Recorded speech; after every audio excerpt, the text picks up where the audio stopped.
আসসালামু আলাইকুম। সকালে কুয়াশা দেখতে পাচ্ছেন, চারিদিকে কুয়াশা।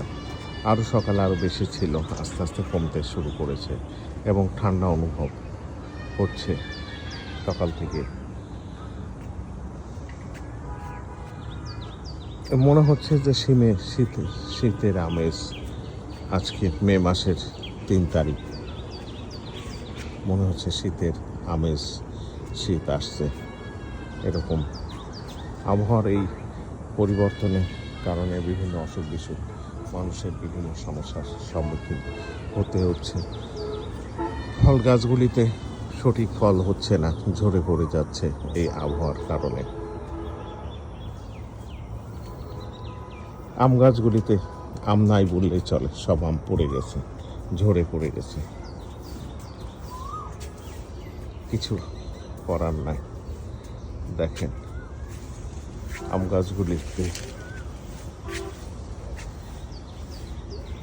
সূর্য উদয় হচ্ছে।